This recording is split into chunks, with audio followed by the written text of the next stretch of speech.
my name is Duval. I'm a doctor of physical therapy, and today I'm going to show you a few seated exercises using the Mobo Board. Now, the Mobo Board is a pretty incredible tool that I use every day in clinic. It was created by a physical therapist, which is also pretty cool. And there are so many different things that you can do with the Mobo Board for your foot and ankle mobility, stability, and also your glute functional strength and stability up the chain.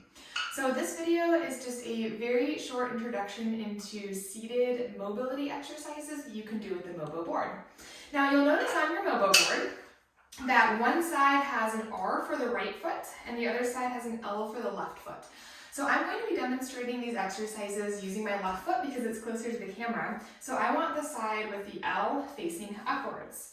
You have these two little rocker pieces and you'll place them into the slots on the bottom of the board so the L is facing up. So we're going to start by placing the little rockers into slot number 1 and slot number 3. The slots are numbered 1 through 4. We'll start with 1 and 3. Place the Mobo Board on the ground in front of your chair, and then put your foot, I'm using my left foot, onto the Mobo Board. Now the big toe should be on the board, so make sure that your big toe is solid and stable on the board. Your other 4 toes are actually kind of gripping down into the little toe hole that's created here on the board. Now the reason for the toe hole is because big toe utilization is extremely important for proper gait form and technique. And this board actually encourages you to ground down through your big toe and use it as a functional stabilizer for your walking and for your balance. Okay, so I'm going to turn this just a little bit so you can see. So right now with the slots on 1 and 3, you can start to point and flex your foot and rock backwards and forwards. Try to tap the edge of the board to the ground. You'll notice that when you point your foot's in a combined motion of plantar flexion and inversion. When you flex your foot, it's in a combined motion of dorsiflexion and eversion. So when you point and flex your foot here, you're moving it through these combined functional motions.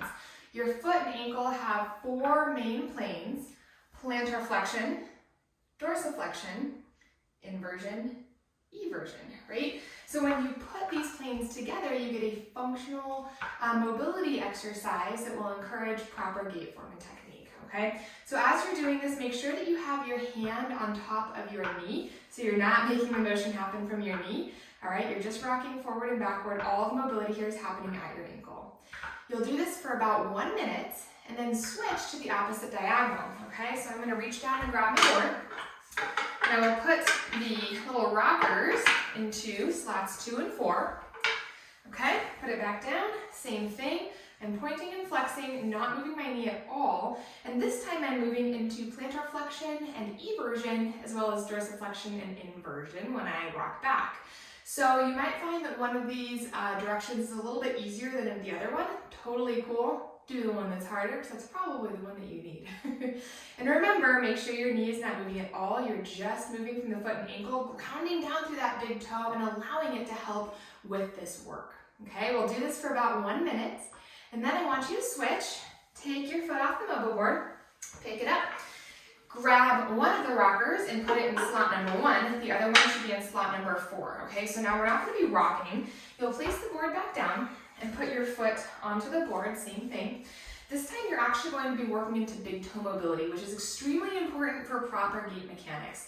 In clinic, I like to see at least 60 degrees of big toe extension. That's this motion, right, big toe coming up. If you don't have at least 60 degrees of big toe extension, what's going to happen is your gait form is not going to be quite right.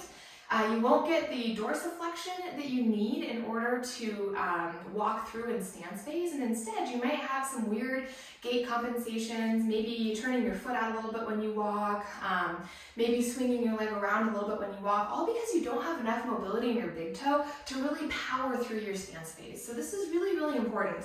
Make sure that when you're doing this exercise, your big toe is grounding down, okay? Sit up nice and tall. You can even put your hands on your knee here for stability.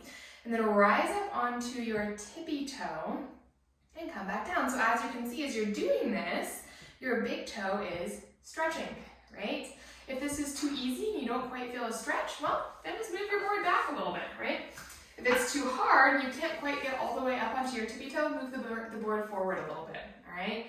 So we're going to go up and down about 10 times, rounding down through that big toe and stretching it into extension for proper gait forming technique.